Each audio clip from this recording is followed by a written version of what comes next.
Welcome to the Sports Bros Podcast, featuring the almighty B-Live, the money man Scottie D, and your host, the head of creative Eddy. The Sports Bros Podcast, by the fan, for the fan, talking sports just the way you like it. And without any further ado, let's give it up for the Sports Bros. It's another fine Tuesday. Matter of fact, it's the first day of summer. With that being said, it's time once again for your favorite sports podcast, none other than the Sports Bros Podcast. That's right, we survived another action-packed week in the world of sports. It was a whole hell of a lot going on between the octagon, the hardwood, the ice, the links, you name it, something was going on. We're going to talk about all that on today's episode. But as you know, I can't do this by myself. I have two of the best co-hosts in the world. Introducing first, the almighty B-Live. What's happening? What's going on in the world today? 161 episodes strong. And if this was not a packed week, man, if you allow us to talk about it and y'all actually want to listen to it, we could go for hours. But we're going to try to keep it condensed, unlike Eddy Cool's forehead. But that's neither here nor Woo! Woo! Starting off smoky. Woo! I'll say, go ahead and introduce the other guy. I'm going to do better. I'm going to do better. I promise. The hell with you, B-Live. And with that being said, the other guy, the pride of Washington, Pennsylvania. Hopefully his punk ass ain't got no forehead jokes. The one, the only, the money man, Scottie D. Say it ain't so. I will not go. Turn the lights off. Carry me home. That is what they're playing in Colorado. That is their tradition, the Colorado Avalanche. I don't even know what happened yet last night. I haven't even heard last night's game, but I know Colorado looks good.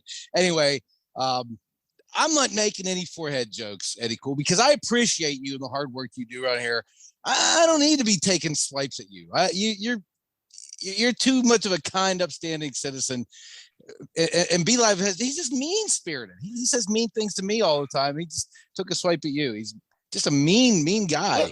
Let's try this out. Hot calling the kettle black over here. Just because you don't. I'm not calling anybody black. I'm not calling anybody black. But hey, good choice on that. We are recognizing Juneteenth.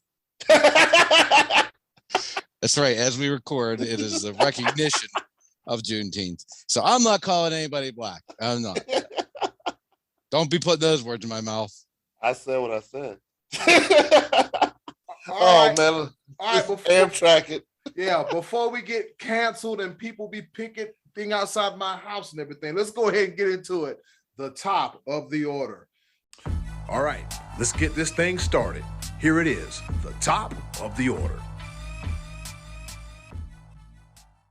Fellas, it's been 5 days since we have a new champion, and the Golden State Warriors winning for the fourth time in 8 years. Them damn Golden State Warriors, and they beat the Boston Celtics in Boston 103-90. All right. Steph Curry, he won the MVP award, the Finals MVP award, deservedly so, and he had a 34-point performance. He said, "Look, I missed all those 3-pointers the last game. It's not going to happen again." And from the looks of it, it did not happen again. So it's time for some questions, fellas. Let's go. All right. Did this title win elevate the status of one Wardell Stephen Curry? Scottie D, what you think? Yeah, I think so. But if he didn't have that performance and didn't have the MVP performance, he wouldn't have been diminished in my eyes. I think Steph Curry already had such an extensive resume. I already thought this guy is the greatest three-point shooter that I've ever seen in the history of the game. It's almost like if you have a girlfriend or wife that you're completely in love with, you think she's the best woman on earth, and you come home and she has a wonderful dinner made up for you. And the next day when you wake up, she has tickets to the ball game for you and your friend to go to. Well, you already loved her, but just more good stuff coming along. She gets better and better and better. And that's what I think this series was like with Steph Curry. I already thought he was the greatest three-point shooter of all time. I already thought he should have been the finals MVP back in, 15 when Andre Iguodala was the MVP. It shouldn't have happened because Steph was the engine that made that train run. So the way it elevated him to me in this instance was there was no KD to fall back on this time. There was talk before that, Steph got his first victory in the finals without KD. It was pre-KD there. And LeBron's team, the Cavs at that time, were hurt. They were, I think Love was hurt, Kyrie was hurt back then, whatever. And then the next year they blew a 3-1 lead. And there was a little bit of criticism geared towards Steph. Not from me personally. I always thought that you can't just lay all the blame at his feet. But as far as like the great upper echelon players, he's the leader of the team. So to me, he didn't need this, but the way he went about his business in this game, in this series, especially because in game 5, he was a terrible shooter. He shot 0 for 9 or 0 for 10, whatever it was, from 3-point range. 0 for 9, right? 0 for 9, yep. 0 for 9, okay. Yet he still had 16 points and I think 8 assists in that game. So he didn't let the shooting slump completely override his evening. He still got to the basket, got to the free throw line, and made it happen with his team. I think this just enhances him. I don't see how it can't elevate him somewhat. But like I said, I don't think it had Andrew Wiggins been named MVP or Clay stepped up and been the MVP. If somebody else would have gotten that, or even had Boston come back and won, to me, I don't think it would have diminished Steph in my eyes. But him winning definitely elevates him. Does that make sense to you, B-Live? Well, somewhat. But I want to emphasize something real quick. All very good points. Steph Curry is Steph Curry is Steph Curry. Anybody that has something bad to say about Steph Curry can kick rocks as far as I'm concerned. You're just a pure hater at this point in time. And this is something I want to emphasize more than anything else in the world. For the love of God, can we just celebrate players without diminishing someone else? Yeah. Can we just celebrate how great Steph Curry has been throughout the entirety of his career? Not because KD was on the team with them, not because KD got 2 titles, not because Andre Iguodala somehow miraculously won. Steph Curry has been Steph Curry, and if there wasn't Steph Curry, KD has 0 rings. There was no Steph Curry. None of this would have been put together. So let's start there, and then let's go from that standpoint. This was everything Steph Curry needed, and his game, let's put it this way. When it comes to basketball and when it comes to people that enjoy the sport of basketball purists, people that fundamentals, stuff like that, we enjoy the actual game, not the hoopla, not the social media aspect, all that stuff. We watch the game. Scott, I can say without a shadow of a doubt, Scott Donnelly, the money man, he watches the game of basketball, and he will sit here first and foremost and say, this was some sloppy play when it came to the NBA Finals. It was sloppy. A lot of jacked up 3-pointers, and then the first thing somebody wants to say, oh, that's Steph Curry. Said, no, it's not. Steph Curry's good at shooting 3-pointers. It's just everybody else is trying to emulate him. They're not as good. And everybody's trying to be analytical about it. Let's when it comes to basketball pure, people that like fundamentals, we recognize the greatness of Stephen Curry. We recognize that already. This solidified his career to all of the naysayers, the wishy-washy, the oh my God, those type of fans of this world. Nothing wrong with that. I don't expect you all to really enjoy and really get into the fine-tuning things when it comes to basketball. But this solidified that. At this point in time, with him winning the Finals MVP, the way he did it, the way he did take that team on his back when nobody else was hitting anything, he was still consistent, except for that one game, and Andrew Wiggins showed up and showed out. And that's why it's a team sport. But outside of that, Steph Curry, if he's not on that team, they don't have a chance. So Steve Kerr said as much too. Steve Kerr threw that credit right at his feet at the post-game press conference. So that right there, yeah, this is what all the naysayers needed. And even at that point in time, people are going to say, oh, LeBron, he didn't even beat LeBron to get there. He didn't have to. LeBron's team beat himself. All he did was beat the teams that came in front of him. Ta-da! That's how you become a champion. You don't get to face 31 other teams in the playoffs. They've already weeded themselves out. They're not amongst the best. They beat the best, and they are champions. What more can we say? So everybody else that wants to throw in all this other stuff, oh, well, KD and Kyrie didn't have that stuff together. Oh, he didn't go against Giannis, and this is that. Kindly shut the hell up and just enjoy how great Wardell, Stephen Curry, and the Golden State Warriors were this year, and recognize them as such, a dynasty. Yeah. They are the best of the best. They've overcome the most adversity I've ever seen in a team. They could have dismantled that team altogether. But they were last place, dead last 2 years ago. They're NBA champions again. No, it was 3 years. It's 3 years ago, I think. Mm. 3 years ago, they were dead last, and they went to the bubble. They missed the play-in. Then last year, y'all know what I'm talking about. Yeah. 3 years ago, they were dead last. Oh, the dynasty's over. Shut up. Steph Curry, top 10 all time. I'm putting him there. Yep. I'm ready to have that conversation. Yep. And I'll say this. I'll throw my 2 cents. You got to look at Steph Curry, and then you got to look at his achievements. And him finally winning the Finals MVP, that's just another layer of good old icing. Not that buttercream, not that old nasty old the horrid ass buttercream icing. The good old icing. The icing is just, anyways, it's just another layer of good, solid, sweet icing on the cake that is the career of Stephen Curry. As far as I'm concerned, he could have been fine without the Finals MVP. Whatever. Already a Hall of Fame bound. All-time three-point leader. He's electrifying. He's box office. He's big time. And so, that Finals MVP just cherry on top of the ice cream. All right, question number 2. Speaking of KD, now did this win, this Golden State Warriors title win, did it diminish KD? What say you, Be Live? Absolutely not. Okay. And you know why?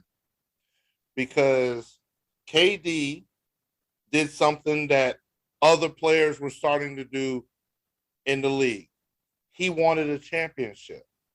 The opportunity was presented before him to join the Golden State Warriors in a path to win a championship. He got said championship. He was the Finals MVP 2 years. He did exactly what all of the other great players of this era have done in some shape, form, or matter outside of one Giannis Antetokounmpo and the entire Golden State Warriors roster outside of Kevin Durant. Every other player has been moving here, shaking there, teaming up with this one, coming over here to move. Everybody else is doing it. And for a lot of people out there, your GOAT has done this 1, 2, 3 different times, where he's trying to handpick his own team in the hopes of winning a championship. I don't fault KD the same way that a lot of people don't put LeBron James at fault. This didn't diminish anything. If anything, if this year said anything about Kevin Durant, his status is elevated because he had to face the worst of scenarios. A part-time Kyrie Irving, a no-time freaking James Harden, a no-time Ben Simmons, and he still tried to show up and show out, and it just ended up being too much. I mean, the way Boston played defense on him was unreal. They locked them down because they knew that if we lock down Kevin Durant, they have no other option on that Brooklyn Nets team. I think Kevin Durant looks better. The only thing I could ask Kevin Durant to do, stay off of Twitter. God, outside of that, the talent the dude has is second to none. It's just at the end of the day, those teams in the East are built different. They knew what they did. Boston knew what they needed to do to shut them down. They did exactly that. Kevin Durant did almost everything he could, but you could just tell like he was tired of it. He was tired of all of it. He likes Kyrie Irving to a fault. He's like, bro, hey, we built this together. When it was all said and done, Kyrie Irving, shut up, just shut up. But yeah, hey, I feel like manager and owner of this team, we got to make some changes and everything. The change is you, bro. Yeah, I think KD's feeling that now too. To be honest with you, like and that's unfortunate because when you do that mixing and shaping and thinking that you're going to put together friends and people that are going to be complementary to your game, it very rarely has it worked and been super effective. That team that was put together by LeBron James in Miami, that was just a culmination of a lot of good scenarios. I don't think they win without Pat Riley being at the helm.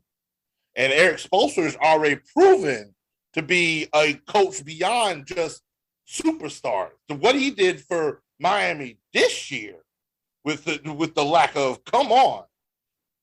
Eric Spoelstra should be mentioned up there as a top tier coach. So that's one of those things where it's very rare. And I'm actually glad to see Golden State do what it's done. They did it. I mean, they picked up KD in free agency, but I honestly think they could have done it without him. But again, just the scenario is there. Golden State proved to everybody that they can find a way. They find a way to win. Kevin Durant saw the opportunity, maximized the opportunity. He's got some championships. It'd be nice for him to get another one somehow, some way, but it ain't gonna be the way it's set up right now. It's gonna have to be some type of change. I don't know exactly what it's gonna be. I don't think the answer is in Brooklyn at all. I don't believe in Steve Nash at all. I don't believe in him at all as a coach. And she's just a figurehead, just letting them do whatever they want. He didn't draw up anything. I don't know. I could talk about this all day. Kevin Durant, I think, is better off. He just needs to find a formula because it's 9 times out of 10, it's not the player, it's the formula that makes it. And Golden State has had a winning formula, and Steph Curry has been part of that formula. He's been a big part of that formula. And so Kevin Durant has nothing to shake his head on, man. He's still up there. He just needs to find that formula. What say you, Scottie D? Let me preface this by saying that today in 2022, I believe that Kevin Durant is the best player in the NBA. I think he's overall the top talent, the top guy in the NBA. I mean, apologies to Steph and Giannis and LeBron. I think right now the overall best player in the NBA is Kevin Durant. I don't think he's diminished from this because to me, he was diminished in my eyes the second he signed the dotted line with the Warriors in the first place. Him and Westbrook were up 3-1 on those guys and failed to win another game to close them out to go to the finals. KD has something missing, I think, when it comes to maybe being able to deal with other people. He should have pulled Westbrook aside and said, look, man, me and you got to go get this done next year. We were this close. We should go beat those guys. He didn't. He signed with a team that was already had won like a record amount of games the year before. I know they lost the championship, but I think if KD never signed with Golden State, they still were probably going to go to the finals those 3 years anyway, and probably would have won one or maybe two of those without him. He just made a great team better. And if you're going to say you take him. You're not going to say we don't want Kevin Durant. You're going to take a super team and make it an incredibly super team. So I don't hold that against him, and I don't hold it against him for wanting to do that. But I as a fan, I'm used to watching Patrick Ewing trying to beat Jordan, not joining. Stockton Malone not joining up with Jordan and the Bulls. They're trying to beat him, and I think all of that bothers Kevin Durant. Kevin Durant, at this point in his career, is never going to be beloved the way that Steph is. And think about this. LeBron James left the team that loved him, went and won 2 championships when he joined up with the super team. And then he went home, and it wasn't until that point he was going to be beloved. I think the only way Kevin Durant would ever really be beloved is if he would go back to OKC and win a championship for the team that brought him into the league in the first place. That's never going to happen, but I think those kind of things matter to Durant. He acts like they don't, but I think they do, because that's why he's always like so ultra sensitive when it comes to the media. But to me, he diminished himself a little bit in my eyes when he joined with a great team already instead of trying to beat that team. But like I said, I still think he's the best player in the league as of this moment. But I think that it shows that Warrior team, especially 3 years younger, probably we're still going to go to the finals and maybe win without it. Yeah, that's hard to deny. Real hard to deny. Go ahead, be live. Saying he followed the recipe that LeBron James did, and followed the recipe. I didn't like that either. I didn't like that either, and nobody else did. People booed LeBron. They couldn't stand. He was the darling from high school. Everybody was cheering LeBron and loved him. Whenever he said, "I'm taking my talents to South Beach," he became the enemy. He was a guy that they were like the Beatles. Everybody wanted to see him. They they got all the glamour and all the attention, but people turned on LeBron when he did that. And when he went back to Cleveland, and all of a sudden made it right for his hometown team, the team that drafted him, the team that he grew up around, it made him more beloved again. Now he's an enemy again. Everybody hates him out in LA again. Yeah. But in Cleveland, he's never going to have to buy a drink again in the city of Cleveland for the rest of his life. And I think KD, and you're right there. I mean, these two aren't the only two that did it. Kawhi Leonard did the same thing. He left Toronto after winning the championship to go out to LA and, join up with, I don't even know who's out there anymore, but it was they were trying to do the same thing, like you're saying. They were trying to put together a super team type of deal with Paul George. For me as a fan, I liked it better watching Giannis and the homegrown boys. The team that was put together. I liked that better. I'm not a Celtic fan, but I kind of like that. The Warriors, it's hard to be, these are guys that got drafted and grew up together, Draymond and Clay and stuff. Not quite the same. It's a super team, but they was a super team through the draft, which wasn't, a big name joining. I didn't root for the Warriors when KD was there. I rooted against them, but I didn't have any problem rooting for them in this series this year. I was happy for Steph Curry and Clay. I was even happy for Draymond. It was some vindication for him. I don't know. I just never liked. I mean, we're getting a little bit off topic here about the super team thing, but that to me, that's when Durant diminished to me. Okay, got you. Yeah, well, as far as that, it's like you said, when it comes to him being diminished, it's kind of like I liken this to Brady and Belichick. Who needs who in this situation? And as we saw, Tom, Edward, Patrick, Carmichael, Duke, Jabro, Brady the fifth went and won a Super Bowl. Yeah, all that. He got like 57,000 names. So he went to Tampa Bay and won a Super Bowl without Bill. Bill hasn't sniffed the conference finals since Tom Brady's left. So it's a classic case of who needs who. Brady's a system quarterback. Well, I don't know if you want to say that, but it's Brady went and won one and without Belichick, and then Steph and them, they went and won one without Draymond. So it's a classic case of who needs who, as far as I'm concerned. Final question regarding this. Speaking of the finals, who's going to be back next year? Who's likely to return next year? The Warriors or Boston? Who you got, Scottie D? I actually didn't think the best team in the East was there this year. I thought Milwaukee was better, and they were up 3-2, and they blew it. And I know they were missing Middleton. I think the East might be a little bit tougher for Boston because they're going to have to go through Milwaukee again next year. If Golden State stays healthy, and I think next season you'll see a little bit of load management type of things for Steph maybe and Clay. And Clay's going to be coming back after having a full season. He's going to be better next year than he was this year. And there's a bunch of young dudes on the Warriors team. These guys are young, and Wiggins is actually like peaking at this point. I kind of got the feeling a little bit that last year when the Warriors guys were all hurt, they're all out, and the Lakers were the defending champions, and LeBron and Anthony Davis is always hurt.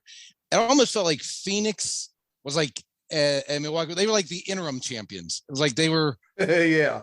you know, it felt like they took the center stage while all the big boys were out taking their little time off. That's kind of the way it felt for me. But I think Golden State has one more in them. I do. I think maybe Phoenix is still rising, so to speak. That, you know, they got taught a good lesson this year, and you got the Timberwolves are getting better. They could be a year or two away, and John Morant and the Grizzlies are I think the West is going to be a lot harder in 2 years from now. But I do think Golden State has I think they got one more in them. You know, Steph's he's 34, gonna be 35 next year.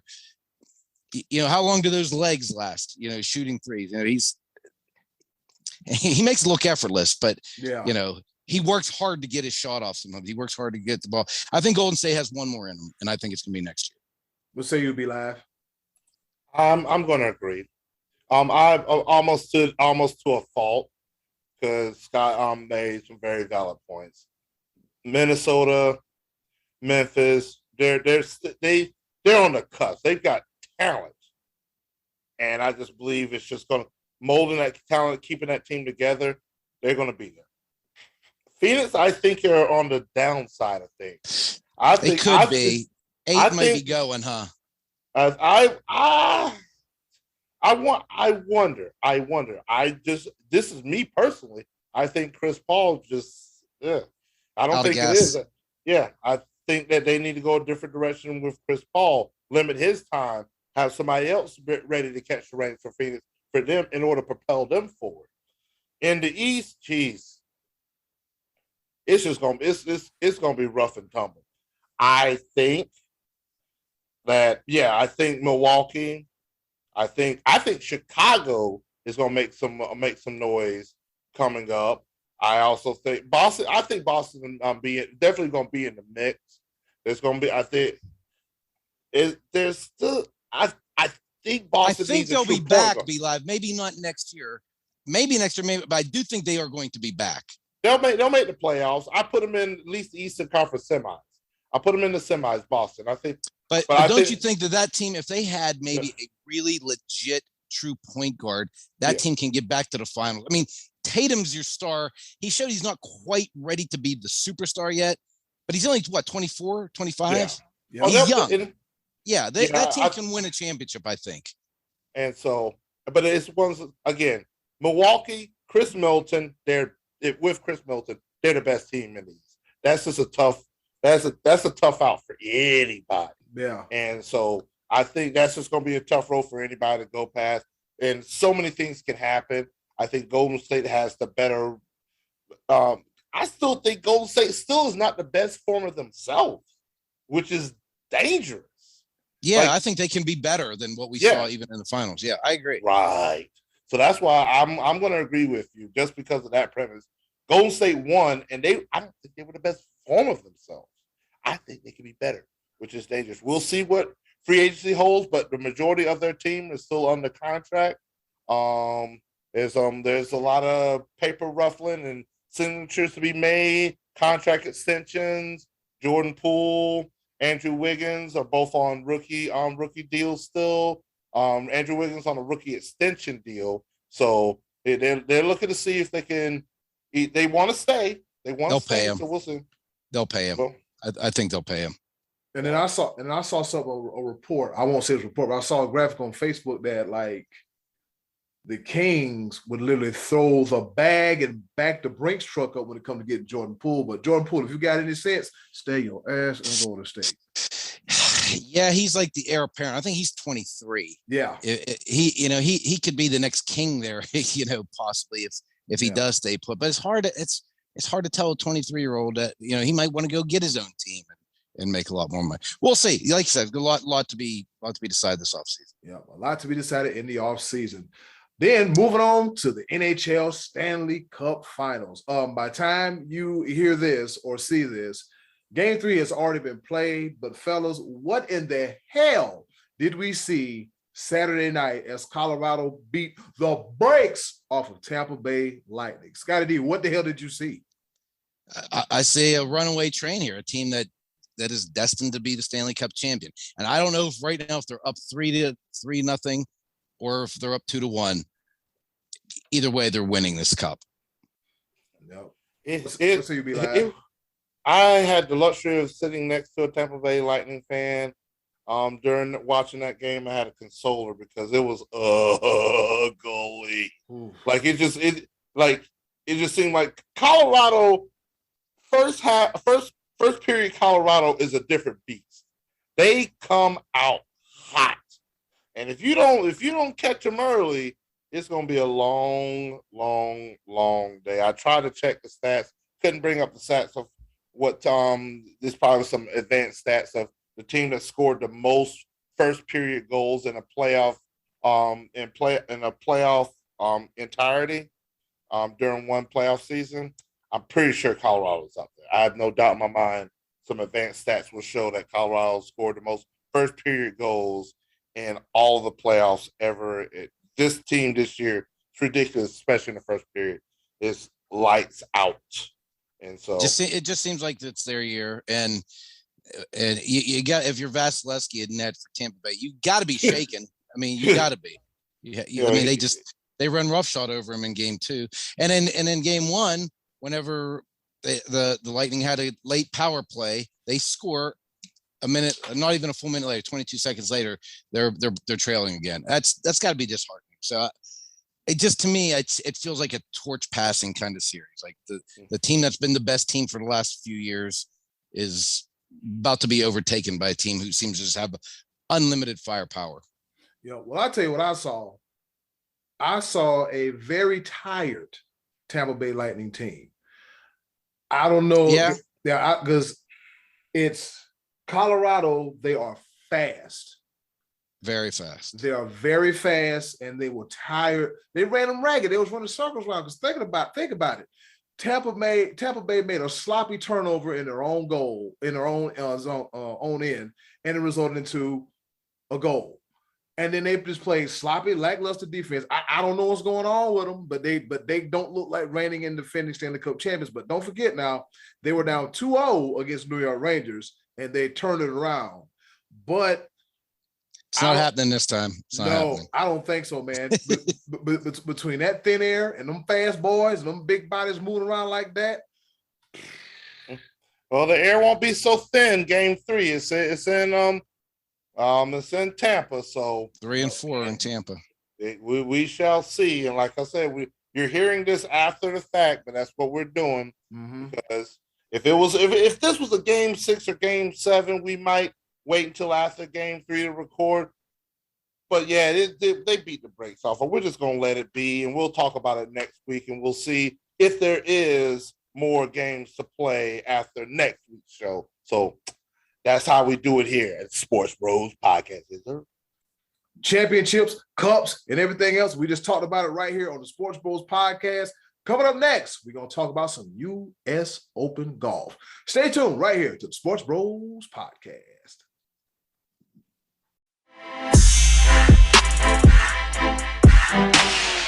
All right, coming in hot, and we're back. That's right, we're back here at the Sports Bros Podcast. And we didn't want to cut our golf segment short, so guess what? We're going to open up with the U.S. Open. That's right, golf. It's not the Live League, but it's golf. It's golf. No one's mad at anybody, so everything is good to go. I'll be completely honest. I didn't see anything. No golf, no more stuff this weekend. And from what B-Live and Scottie D tell me, I missed a whole lot. Scottie D, tell me what I missed. Well, actually, B-Live, you want to go first? I know you're kind of chomping at the bit on this one a little bit. You were pretty fired up yesterday with some of the texts we were exchanging during it, but let me hear what you got to say, and I'll respond from there. I'm gonna try this out. There's a lot of pressure on me. There's a lot of pressure on this wonderful Juneteenth holiday. But man, when I tell you, just the sheer magnitude of what we happened to watch on Sunday. I mean, 3 of the top golfers in the world, just neck and neck, every single hit, every single stroke had significant meaning. And it was just a beautiful thing to watch because no one ever ran away with it. There was swings left and right. It was in the bag, wasn't in the bag. It was magnificent to watch. And really, the story came down to 3 golfers in total. Matt Fitzpatrick, Will Zalatoris, and Scottie Scheffler. They were the 3 golfers in contention to win it outright. Fitzpatrick and Zalatoris were part of the final pairing. So, and Scottie Scheffler was in, I believe, was he in the next to last, or was he in? I think he was a group ahead. I'm pretty sure he was a group ahead of him. Okay, and he was able to go to the 18th hole. Had a putt for birdie, missed it by, I want to say probably like by a couple of inches. Missed the hole, putted in for par to go into the clubhouse at 5 under. 5 under. That was the point right there. Fitzpatrick Fitzpatrick came into the 18th hole at 6 under. Zalatoris came in at 5 under. There's so much more I could talk about, but that's really just the 18th hole itself would solidify just how much all of this really meant. And, but don't sell that short, because Zalatoris looked like he coughed it up and had an amazing birdie putt on 17, even to pull within a stroke to put himself in a position going into 18. Yeah. Oh yeah. And then also, I have so many notes. I just really want to pinpoint this 18th hole, because with Zalatoris at 5 under, Fitzpatrick at 6 under, this one thing you're not supposed to do on the 18th hole, Fitzpatrick, just stay where you're supposed to be at, nice and steady. You win this, just don't put any additional pressure on yourself. Make par, you should be pretty good. Nobody's getting eagle. Make par, it might go to a playoff. There's a bunker on the left-hand side, has a little hill in the middle of it. That is no go. You just don't go anywhere close to this bunker on the left-hand side. What does Fitzpatrick do? He yeet right into the bunker. I said, oh my God. all week players were missing to the right because they were definitely not going left. No, nobody wants. And he hit a 3-wood, which surprised me because he was hitting his driver well, I thought. It's one of those things. You could have went driver there. You could have went with a 2-iron. He could have hit an iron. He even said that he should have hit an iron. And so it was one of those things where he just, that ball went to curving. And what is that? Is that a slice that goes from right to left? Hook. That's a hook. That's my shot. That's my bugaboo. I don't hit a slice, but I hit exactly that shot that he hit right there. Oh, he hooked. It went from right, went all the way. I was like, oh my God, he's hitting it exactly where he's not supposed to.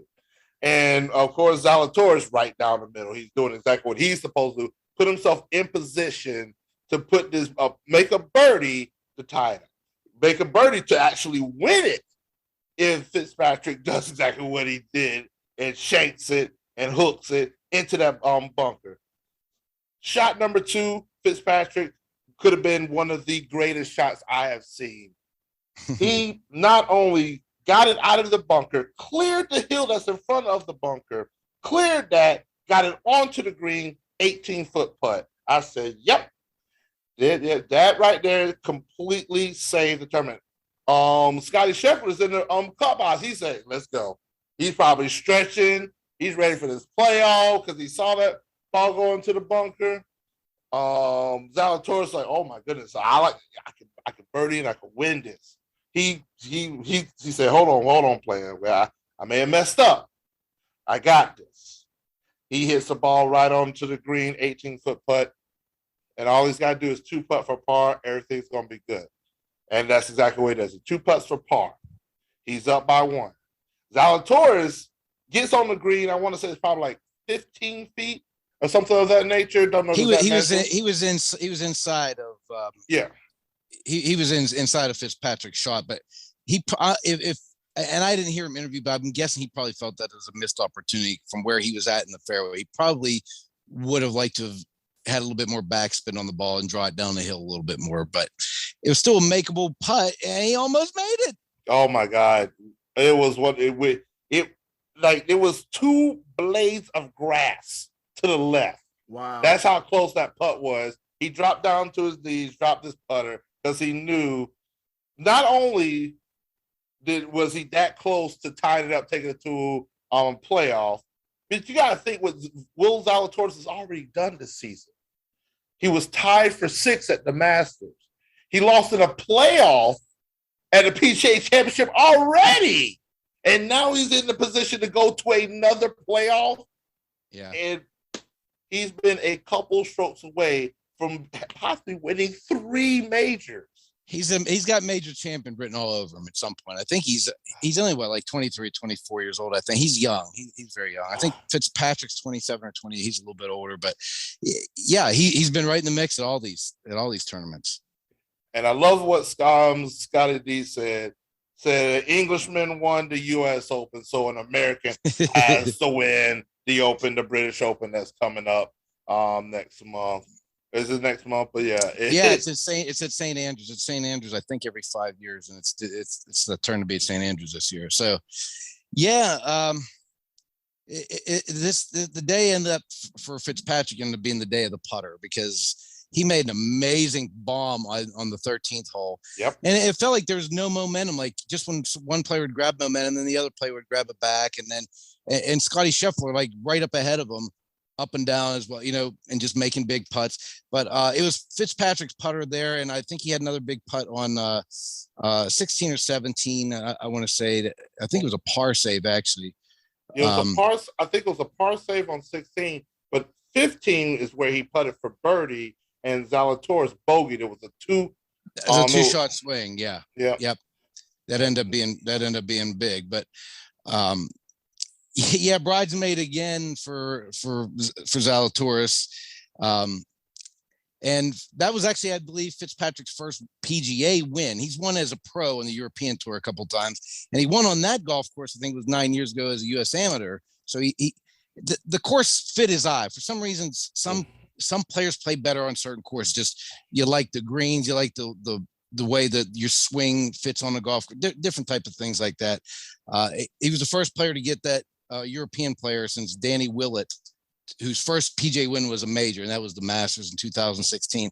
I don't think Danny Willett is as talented as Fitzpatrick. I don't know if Fitzpatrick will ever win a major again. He even said this is really hard to do to win a major. It was his day.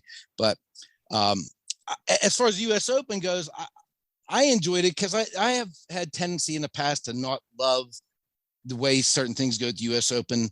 I think they make the golf course sometimes too tough. I've said this before, where they'll shave greens or not water greens to make so the ball doesn't hold, and they'll let the rough go really high. And they did have high rough here in the my God, second cut. High rough. That was ridiculous rough. but I didn't feel like this golf course was that obnoxious, where a few guys were able to shoot par, and it was really the weather conditions on Saturday where the wind kicked up that kind of really messed with the players a good bit. One other thing I thought was interesting is 15 players from the LIV were in this tournament, and 4 made the cut. Only 4 made the cut, and none of them were a factor. None of them were like within contention.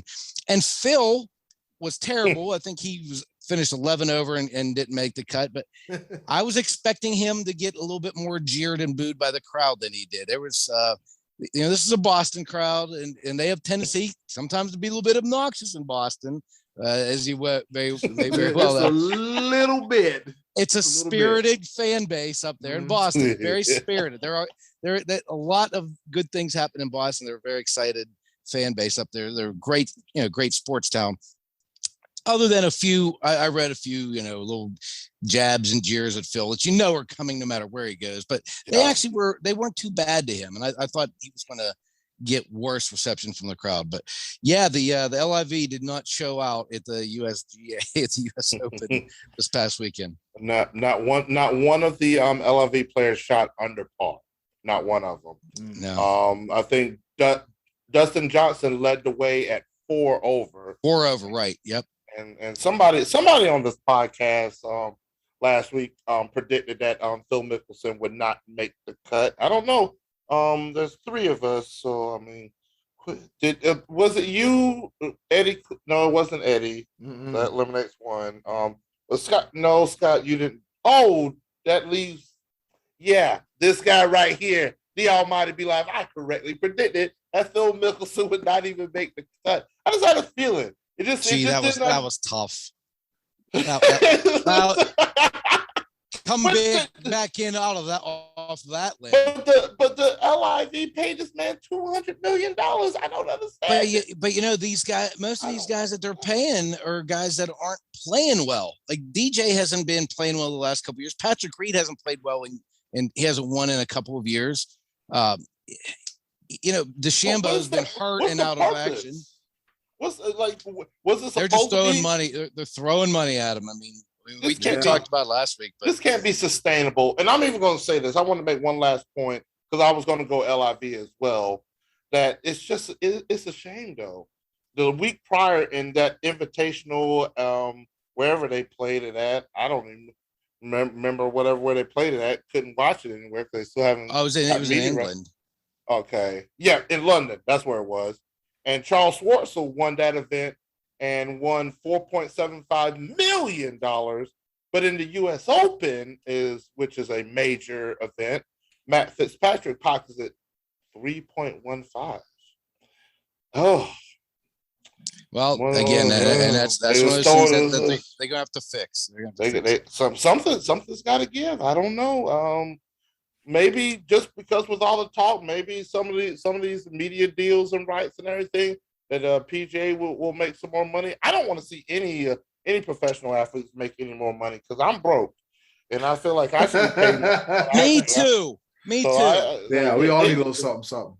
Like Phil Mickelson at 51 years old making $200 million just to appear in a golf league. What is it? What's my man? Is it Greg Norman? That's the CEO. Yep. Making $250 million, 10-year deal with LIV just to be the commissioner. Wow. He's not even. He's just promoting the sport, and they gave him $250 million. And I'll promote the sport for you, and I take 10% off of that. I'll do it for $25 million. I will promote the LIV is the grace. Hey, shoot, my nickname is Be Live. You know what I'm saying? It's got my name in it. LIV, baby. That's where we at. Yo, can I get 25? Be Live golf tournament. They owe you some money. Right. They owe you some money. And with that being said, Scottie D, which lasts longer, the USFL or the Live Golf League? Oh, I think Live is going to last long in the USFL. I think I mean, at least people I think went to it. USFL has got nobody in the stands. They're going to fail again. Talk about predictions. I didn't go out too far on the limb when I predicted that they were going to fail. They're failing. That's going to fail. And I don't want to talk about it. Let's talk about where's Button? Where's Button? Speaking of Button, with that being said, as I'm looking at my watch, it has the North Myrtle Beach Chiefs logo on it. Don't know if you can see it, fellas. Where'd you get that from? Oh, just I got a smart watch. I just took it and it's like boom, threw it. Oh, okay. So you have a smart watch. I'm over here like I don't even wear a watch. But go ahead. Just I got jealous for a second. Yeah. Shout out to our alma mater, the North Myrtle Beach Chiefs. And with that being said, fellas, guess what time it is? Who? Well, what? Who? Huh?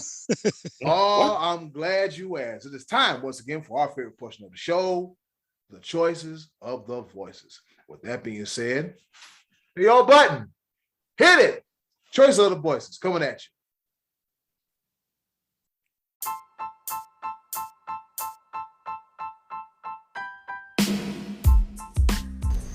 And now, our favorite part of the show, the choices of the voices. Once again, thank you to the wonderful and ever so lovely Miss Button for introducing our favorite portion of the show, the choices of the voices. It's been over 160 plus times. The woman ain't never lied. She ain't got no right or no reason to lie. We ask you the questions. You give us the answers. I'll type them down, write them down, as you can see, and we talk about them, all right? With that being said, Scottie D, what's on tap this week for the choices of the voices? All right, I asked last week to name any player in the Hall of Fame of any sport who you feel should not be there. Now, the conversation took a little bit of a sidetrack with some of our listeners, but we did get a couple really good answers out there.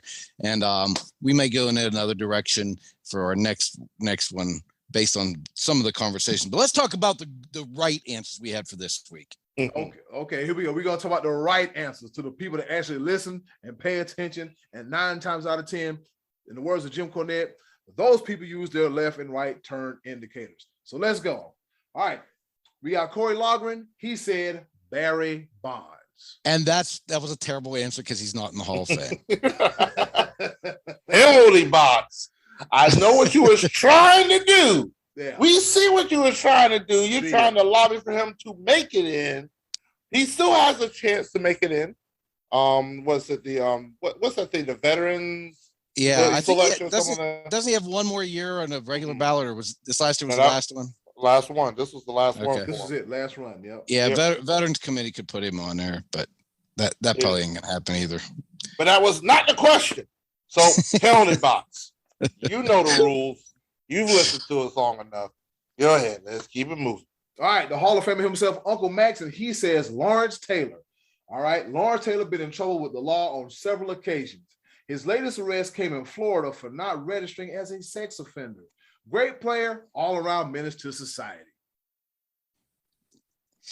That's yeah, hot. I mean, yeah. It's here's the thing.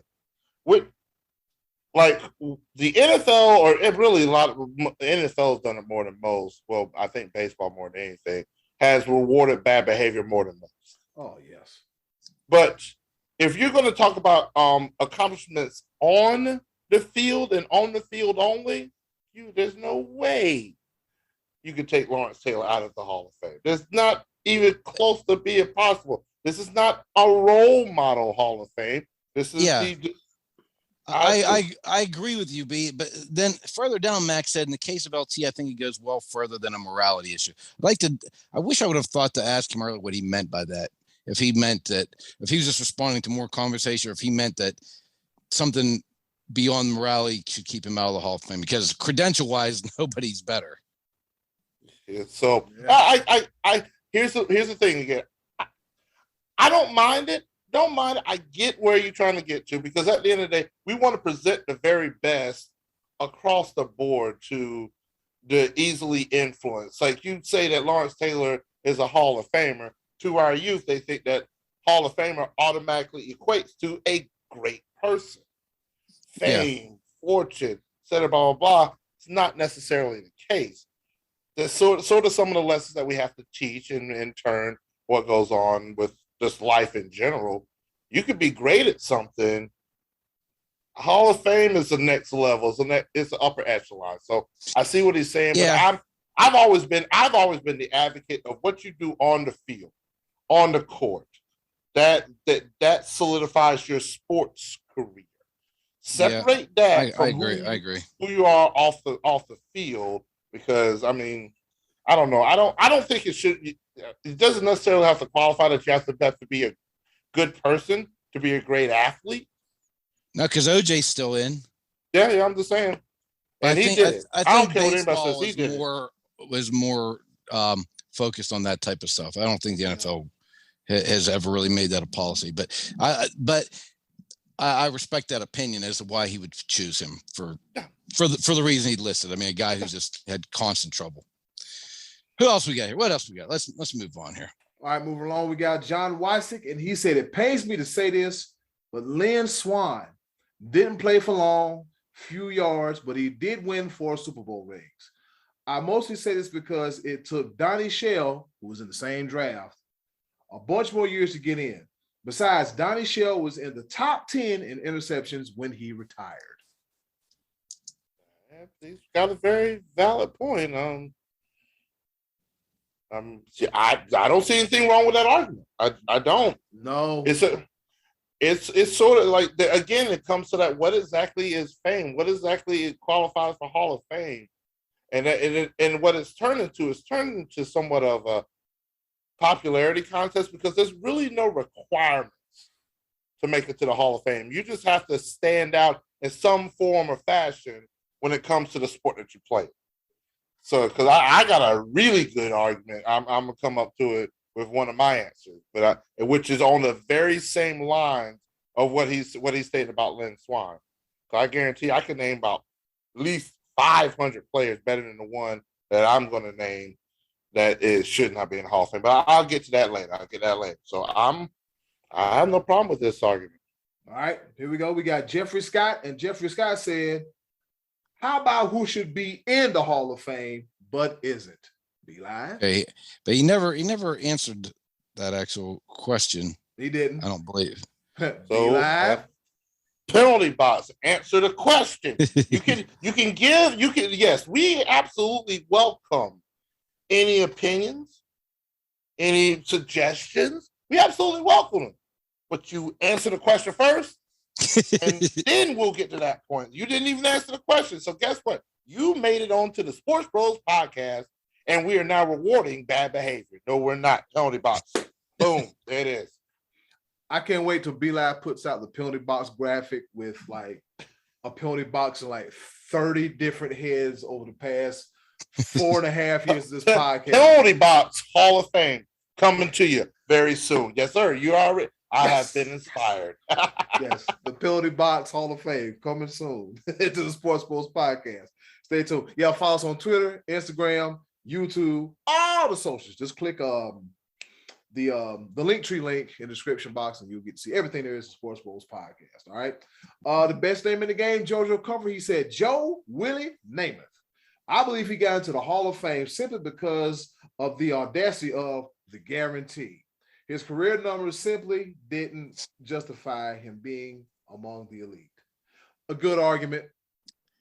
I've heard that before about Joe Namath. A lot of flash. He's Mr. New York.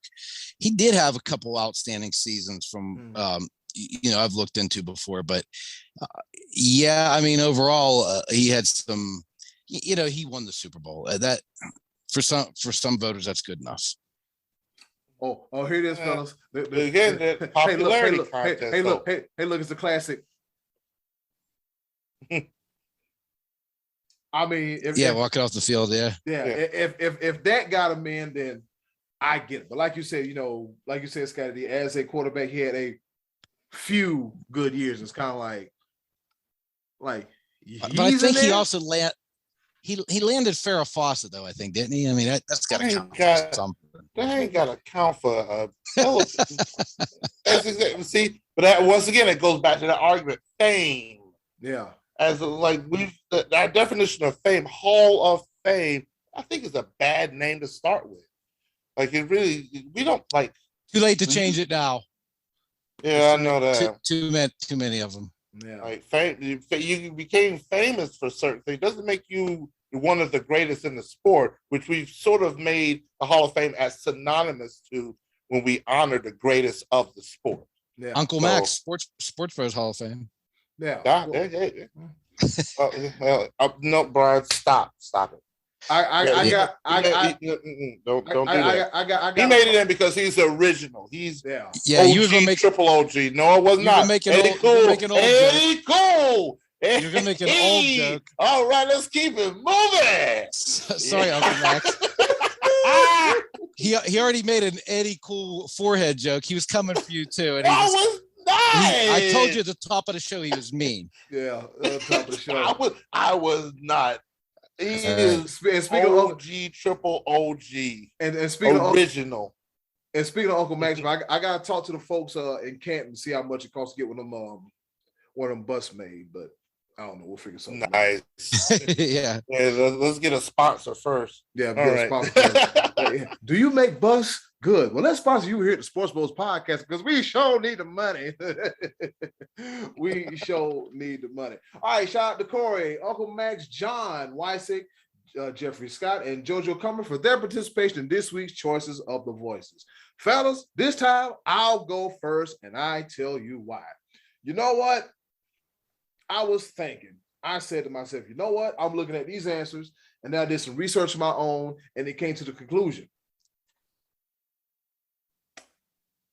I thought doing something in the Hall of Fame, you had to do something. You had to be special, outstanding. spectacular. You look at a future Hall of Famer like Aaron Donald, you look at a current Hall of Famer such as Terrell Owens and Michael Strahan, and the list goes on and on and on and on and on. But I'm over here looking at some numbers. I'm pretty sure he's a nice fella. He was mentioned earlier. Yes, he won 4 Super Bowl rings. Had a short career. But I'm going to have to agree with John Wysick and say Lynn Swann. I'm going to have to say Lynn Swann because, okay, I'll if we're doing numbers, I'll give you the numbers here. All right. So he's, let's see. So out of his career, he got 336 receptions. Now remember, it was a shorter season back then. His career total yardage, 5,462, and 51 career total touchdowns. His best year, career high with touchdowns, he tied it. In 1975, he had 11 receiving touchdowns, and he did it again in 1978 with 11 touchdowns. His career high from the looks of it in career yardage was 880 yards and in 16 games. That was in 16 games too. Let's be honest. That was not a short season. Yes. Oh, okay. All right. Okay. So in 16 games, I'm sorry. So it's just like the numbers, they just don't jump off the board. But then I look into the postseason and I look at, he has 970 yards receiving, 48 receptions, and 9 total touchdowns. Is it safe to say that that amazing catch could have been the catch that kind of ushered him into the Hall of Fame? It's not a knock against him, but it's just like his numbers don't jump out at me. I mean, it's not safe to say it is absolutely the reason. He had 2 spectacular catches in Super Bowl 10 and another good one in Super Bowl 13. And Eddy in Super Bowl 9, he had 0 catches. He had one carry for -7 yards when the Steelers beat the Vikings. And how do I know that? Because I have all this written down too, because that's the answer. Wow. So we've got 3 people that want Lynn Swann out of the NFL Hall of Fame. And you know why? You know why I'm running so hot on this? Oh, here we go. Here's why I'm running hot on this. Because it took a lifetime for Drew Pearson to get into the Hall of Fame. And Drew Pearson had 2 seasons with over 1,000 yards, 3 seasons with over 800 yards. Swann had 2 of them.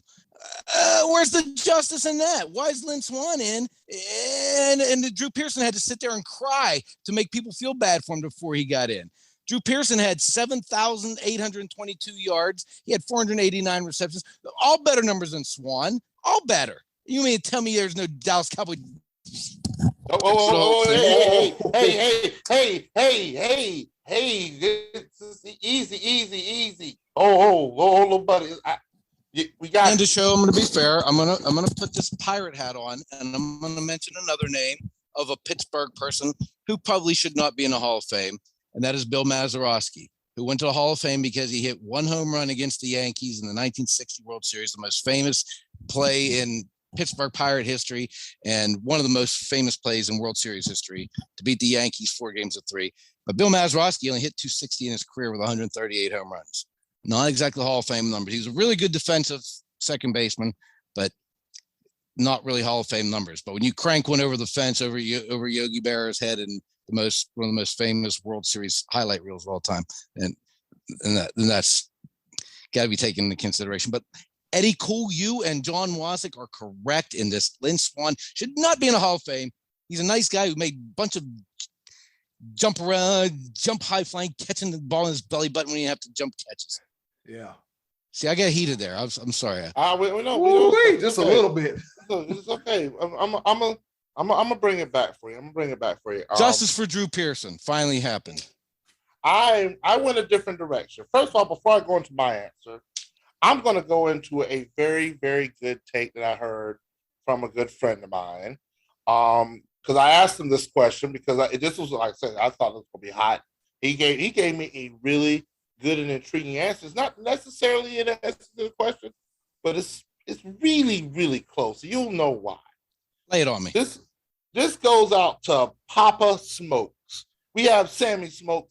This is his dad, Scott Sampson, that I asked this question to, and he mentioned Johnny Unitas. Interesting. He mentioned Johnny Unitas for a different reason. Because Johnny Unitas wants no part of the Hall of Fame, because the Hall of Fame changed the information of what team he played for. Johnny Unitas has always been a Baltimore Colt. Mm-hmm. And when the Colts moved to Indy, he denounced the team. He denounced the owner. He said he wants no parts of that organization. He wanted all of his records and everything that he did to reflect that he played for Baltimore, even to the point of when the Baltimore Ravens came into town, he was one of the first people to celebrate the team. He's a diehard Baltimore fan, and he's all things Baltimore. So when the Hall of Fame changed his, basically said, no, you play for Indianapolis, he was like, no, I played for Baltimore, and y'all need to change that. He told the Hall of Fame that, or I don't want my stuff in the Hall of Fame. Until the day he passed, God rest his soul, he wanted no parts of the Hall of Fame. So never heard that story before. Me neither. Yeah, I looked it up. I was like, "Ooh, the NT." So Johnny Unitas wanted no parts of the Hall of Fame. So if he don't want to, get his ass out of there. If he don't want to be in there, oh man! But yay, I guess that's what he said. He's a Baltimore Colt. He's not an Indy Colt. But now, and I had to put that in there because I was like, wow. Now, for my answer, I'm going to put honorable mention because I actually like that story. But this one going to the NBA. Hall of Famer. I want to throw these stats out to you. Career stats. He averaged 11.6 points per game, averaged 10.7 points in the playoffs. He averaged 4.2 rebounds per game, averaged 3.9 rebounds per game in the playoffs. 3.7 assists per game, 3.2 assists in the playoffs. He played a total of 846 regular season games. He only started 259 of them. In the playoffs, he played in 99 games, only started 32. He was the NBA All-Rookie second team. He was the NBA Sixth Man of the Year one time. He never made it to the All-Star game in his NBA career. But he is also a two-time Olympic silver medalist, but he is also a three-time NBA champion. Who am I? He is in the Naismith Hall of Fame. Who am I? Bill Walton? No.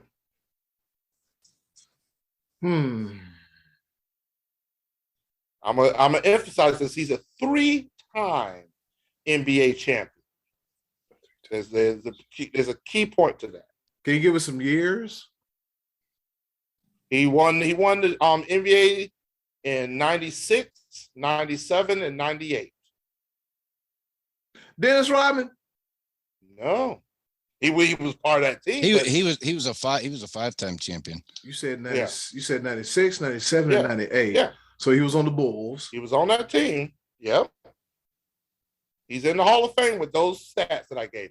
And I know it ain't no Bill Winnington. Let me throw out another key fact. He's a two-time Olympic silver medalist. Tony Kukoc. Boom. I didn't realize he was in the Hall of Fame. Tony Me neither. Exactly. Why is Tony Kukoc in the Hall of Fame? See, I think Tony Kukoc is in for the same reason that Arvydas Sabonis is in, and that's for what they did before they got to the NBA. Yeah. Because the Basketball Hall of Fame is not the NBA Hall of Fame. Right. It's the Basketball Hall of Fame because they put females in it and coaches and writers. I think Arvydas Sabonis had a similar career path where he was like the dominant guy in Europe before getting into the NBA. And I think Sabonis may also have been elected to the Hall of Fame, but I didn't realize Kukoc's numbers were that paltry. Yes. Wow. Yeah, he dominated Yugoslavia and Croatia. Come on, really, bro? Wow. I'm not here because now that just gives LeBron stands. Oh, Jordan played with all of these Hall of Famers. Tony Kukoc is not a Hall of Famer. No. But that's the Eddie Cool Amtrak, and I'm gonna leave it alone. I actually didn't think Bill Walton was either. I put his picture on our thing. He was an incredible college basketball player and had a very subpar pro career. And now I have to listen to him talk about the Conference of Champions. Oh, Lord. The Pac-12 basketball. Oh, no. Not Bill Walton and that mouthful of mush. Scottie D, what the hell is on tap for next week? All right, we're going to take the suggestion that we had in the discussion on this past week, and we're going to ask who should be in the Hall of Fame from any sport that is not currently in the Hall of Fame. You want it, you got it. We're going to do it that way next week, and that'll give us something to talk about, Eddie Cool. Y'all are still in the penalty box because y'all wanted to jump the gun. We're going to give you what you want. Yeah. We're going to give you what you want, but you just got to be patient with us. Yeah. Answer the question that's in front of you. We hear you and we come back because we love our people. We love choices of the voices. Yeah, and it better be good to get out of the penalty box. Your answer better be good. And don't say Barry Bonds, Corey. Don't say Barry Bonds, Corey. Yeah. Somebody better be scoring a shorthanded goal or a power play goal to get your butt out of that box. Well, anyway, that's been it for another edition of The Choices of the Voices. Coming up next, Around the Pepper. And don't sneeze, baby, because we're coming right back.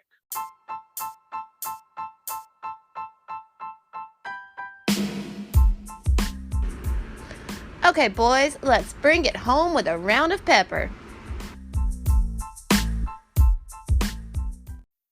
Well, you heard, woman, it's time for us to go home and get what I call the hell up out of here. But before we go, it's time for a round of pepper.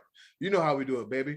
Rapid fire, 3 topics, rapid fire style, kind of, sort of, not really, here to engage, enlighten, entertain, and educate. And with that being said, I'll go first. That's right.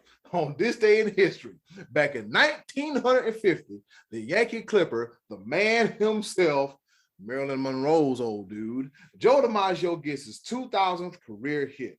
All right. And it came as a 7th inning single off of the Indians, Mariano Peretti, as the Yankees win 8-2. That damn Joe DiMaggio. He was hitting everything, wasn't he? What do you, Scottie D? I'm about to say, you didn't narrow down much of anything when you said Marilyn Monroe flame. I was like, that's a lot of people. I'm sorry. I digress. Speaking of chicks who like to date a lot of dudes, let me talk about J-Lo for a second. So Jennifer Lopez on her new documentary is complaining that they had 2 headliners the year that she performed at the Super Bowl. It was the worst idea ever. It never happened before. Well, I don't think that's exactly true because I didn't see Janet Jackson pulling her own boob out. Anyway, that's neither here or there. J-Lo is saying that her and Shakira were only given 12 minutes to perform in the Super Bowl, and she's complaining that wasn't enough time and it wasn't good. I mean, I guess she thought she got a whole concert, let alone in the middle of a football game. But here's my thing, J-Lo, you got paid to go to the Super Bowl. It cost $25,000 for a ticket. I'd like to go. Quit complaining. Be live, over to you. Don't be fooled by the rocks that I'm still Scotty from the block. No, don't ever do that again. We don't need that remix ever. Say it ain't so. I will not go. Stop. Turn the lights off. Carry me home. I'm about to turn the lights off for real. J-Lo, please don't complain. We loved it with you and Shakira, and but yeah, and I think this past Super Bowl had like 5 headliners. So I mean, exactly. 5 shit. rappers up there. So I'm just saying. But yeah, I'm my first pepper point. Don't normally like to do this because Scottie D somehow is going to make this where we mention his 3 favorite teams and all the shenanigans that go behind it. Sorry, but get your life together, Dallas Cowboys. Come on. But I got to ask this question because I'm going to ask you guys. What does the NFL how do they deem a practice to be too physical? I wanted to know that too. I don't know. I want to know that as well too. I would love to hear the explanation of how a NFL football practice is too physical. But they Mike McCarthy had to pull out some ducats for it. $100,000 fine. And then there's some other stuff in there that I really couldn't care about. But I was like, the fine was levied by the NFL for the practice being too physical.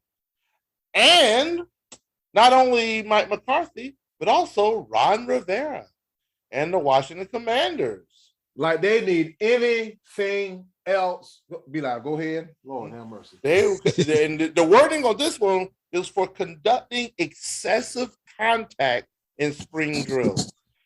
That almost sounds like a player snitch.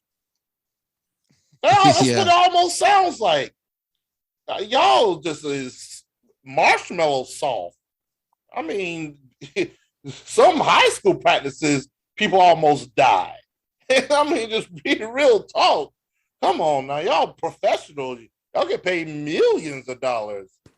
But excessive contact in spring drills, Eddy, cool. The softball. The softball. That has to be some of the most weirdest stuff I've ever heard in my life. Oh, it's too much practice. Oh, it's too much practice. It's too much. You hit me too hard. Tackle somebody, not an arm tackle or booby pumping, as the coaches used to call it back in the day. All right, my second pepper point is about Sue Bird. Sue Bird is a WNBA legend. She has been playing in the NBA, fellas, for a very long time, 20 years to be exact, all right? She announced sometime last week, she said, you know what? I think it's about time I hang up the sneakers, all right? And so Sue Bird is one of the best that ever did it, and here are some of the accolades that she has as well, too. USA Basketball Female Athlete of the Year 2021, a.k.a. she won this last year, all right? She's a four-time WNBA champion, 12-time WNBA All-Star, 5-time WNBA first team, 3-time WNBA second team, 3-time WNBA assist leader. She's a member of the WNBA 10th, 15th, 20th, and 25th anniversary team, all right? She is the all-time leader in assists for the WNBA. She's a five-time EuroLeague champion. Five-time EuroLeague champion. A 2-time Euro Super Cup winner, a 2-time NCAA champion, both of those with the UConn Huskies, a 3-time Nancy Lieberman Award winner, a 1-time Wade Trophy Award winner, a 1-time Honda Sports Award winner, a Naismith winner. I'm out of breath. She won a lot of awards. Shout out to Sue Bird. Congratulations on a wonderful career. I almost passed out. Hall of Famer? Yeah. First she should be in a Hall of Fame. Look, hold on, let me see. Y'all probably can see this, but hold on. Career highlights. Hold on. Accolades. First ballot. A lot of them. Yeah. Who should be in the Hall of Famer? Lynn Swann, Sue Bird. I'll let you figure that out. Over to you, Scottie. And speaking of first ballot Hall of Famers, I'm going to go even further about Mike McCarthy. So Mike McCarthy, oh boy, hey, he has a Super Bowl ring. Hey, you know what? He has a physical practice, and then he said after the 3-day mini camp, after 2 days, yeah, we did everything we needed to. We're good. We're going to go to Top Golf on day 3. We're not going to even practice. Didn't even practice. Yeah. Jerry Jones says this about Mike McCarthy. He is capable of winning a Super Bowl and winning other Super Bowls. That's what Jerry Jones said. And his arrow is pointing up. You know who the last person he said the arrow was pointing up? The new analyst for NBC Sunday Night in America, Mr. Jason Garrett. Sean Payton sitting by the phone. Be live. Over to you. A whole Sean Payton. I'm not even going to get political, but who would you have more faith in running anything, Jerry Jones or Joe Biden? They're way too old for anything. I'll say what I Oh say. boy. Okay. All right. Let me break it down a little bit real quick because you know what? I don't normally do this. I had a second pepper point about two immaculate innings being pitched in the same game by Houston Astros, Luis Garcia and Phil Maton. That was a great accomplishment. But usually when it comes to pepper points, I usually catch the headline and not really much into the story. But I read a little bit more into the story about why Ron Rivera got fined. And they reviewed practice video. The NFL Players Association reviewed practice video, and those practices violated the collective bargaining agreement's prohibition against live contact. So the Players Association agreed with the owners and said, "Hey, we don't want to do too much hitting during OTAs and practices. Don't hit. We don't want to go through too many getting hit and stuff like that." And I didn't even think they wore pads. Be Live. Do they even wear pads? It gets even better. I thought they just wore helmets. Somehow, some way, the NFL informed the GM Martin Mayhew, Washington, by letter about the penalties, and the letter stated that there's no question that the Washington Commanders did this to gain a competitive advantage. How are you gaining a competitive advantage by hitting in practice during football? Eddy, cool. The ball. Are you going to throw it to me, or are you going to give it to me, Be Live? Because I don't want to interrupt. I'm sorry. No, let me. I've got a red jersey. You've got a red jersey on, and I've also got a red jersey on. Yeah. Somehow, some way, but I'm just gonna hand you the ball so you don't get hit because you got to make sure because you got a red jersey on too. But we can't hit during football practice. Here you go. I hope I didn't hand it to you too hard. I broke a nail. Anyways, my third and final pepper point is about the defending NBA World Champions, the Golden State Warriors. And for those of you that don't know, Golden State refers to the state of California. All right, Cal Golden Bears, Golden State Warriors. In the words of Damian Sandow, you're welcome. All right, so here we go. They are talking that cash money poo to end and everybody that had something to say then, now, and forever. Unless you Vince McMahon. That's another story. All right. Together. You're going to be together, all right. All right. Yeah. So here we go. All right. So Klay Thompson had something to say about Jaren Jackson of the Memphis Grizzlies. And he said, there's this one player on the Grizzlies who tweeted strength in numbers, because you remember how Memphis beat the brakes off of them in March. Yeah, never forget, right? Dog-eared bookmark that. Strength in numbers after they beat us in the regular season. That's right. I can't wait to retweet that thing, freaking bomb. And then Klay goes on and say, Twitter fingers, can you believe it? I've got a memory like an elephant. I don't forget. And there were a lot of people kicking us when we're down. All right, so there we go. We got Jared Jackson. We got Klay Thompson clapping back at Jaren Jackson. All right. Now we got Draymond Green. He's been getting in it with everybody from Kendrick Perkins. And because I remember when Draymond had called Kendrick Perkins an ogre and said some stuff about Kendrick Perkins, and Kendrick Perkins in return said, Draymond, let me tell you something right now. You better be thankful for the lead, because guess what? You ain't cute. You ain't handsome. Funny comedic gold. All right. So Draymond went on to say after the game or during the season here, when I was speaking to new media going into game 4, it was made out like, oh, he's having a terrible series. But if you know basketball and you watch game 1, I did not have a bad game 1. I had an incredible game 2. Green goes on to say, game 3 was kind of terrible. You read those narratives. I think Stephen A, and he said he's having the most horrific finals of an NBA starter in history. Dude, you ain't got to exaggerate that much. That's just ridiculous. And then he reminded us that Draymond said, they going to get this podcast, all right? He said on Thursday night, everybody complain all playoffs, have a bad couple of games, stop doing the podcast. I ain't stopping. Y'all going to get this podcast. Y'all going to get it all summer and next year too. It's here. It is what it is. So the Golden State Warriors said, if you talk trash, we're coming back clapping. Over to you, Scottie D.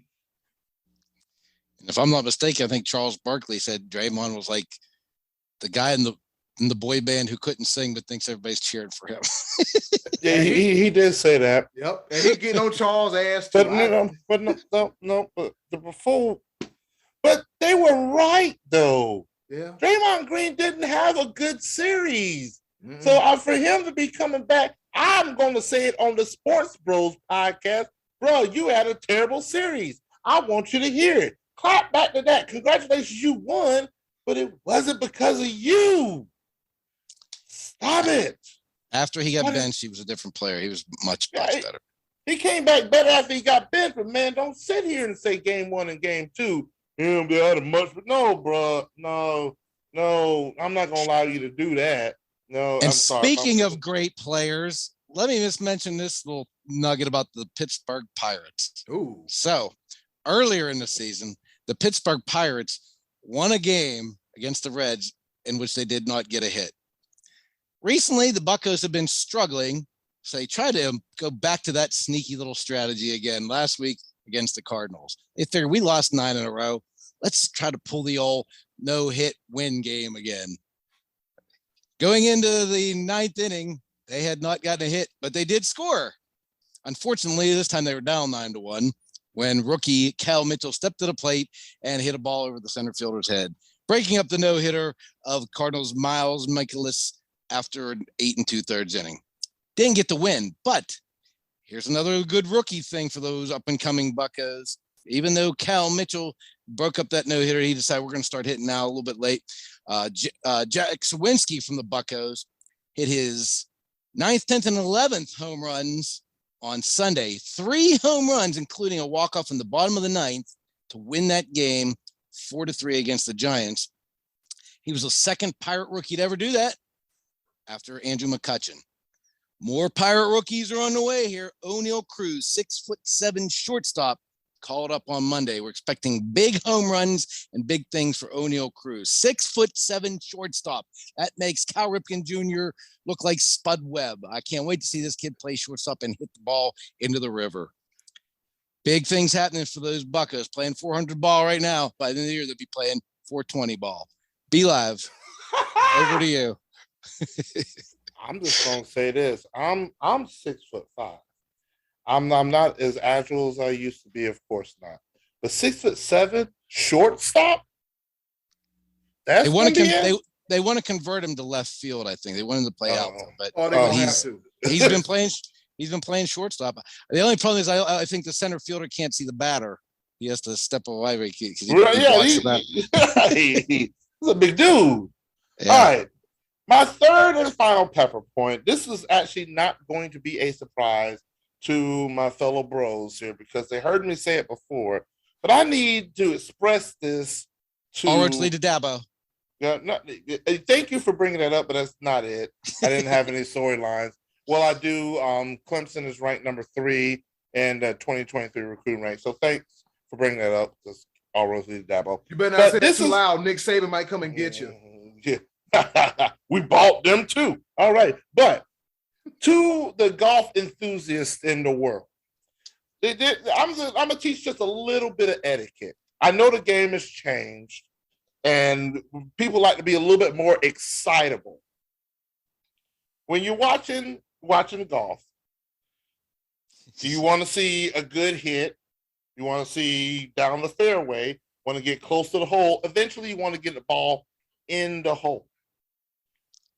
But for some idiot, drunk jackass, every single time somebody hits it off the tee, hits the ball, hits it anywhere, there's always got to be somebody, get off!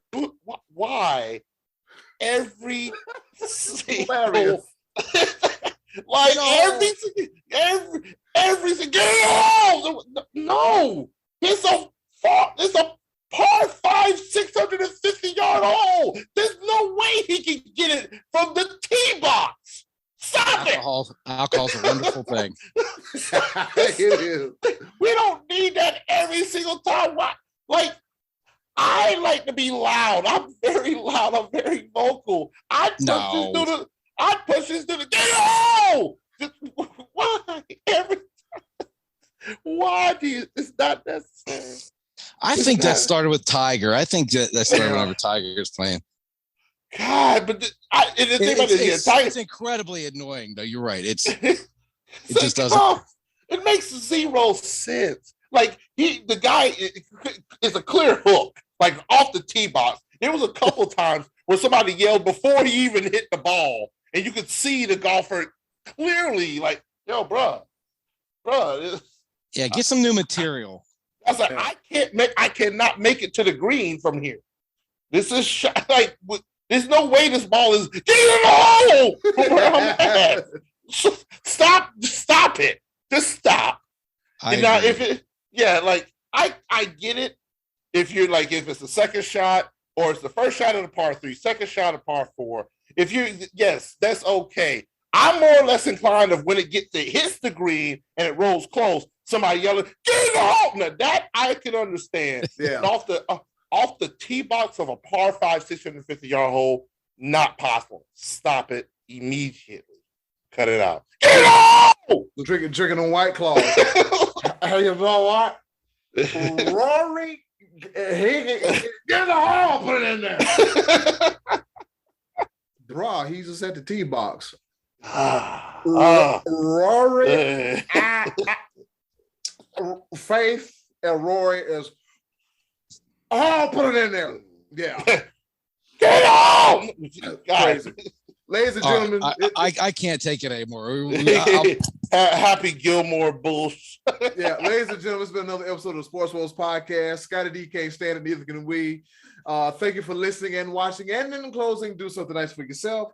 And if you can, do something nice for someone else. So greatly appreciate it now more than ever. Be a blessing, Lord. Please, with gas at $5 and a gallon, be a blessing. And don't you hop your ass and nobody cartons on here go $5. Because you're getting put out. All right. It's been another episode of the Sports Bros Podcast.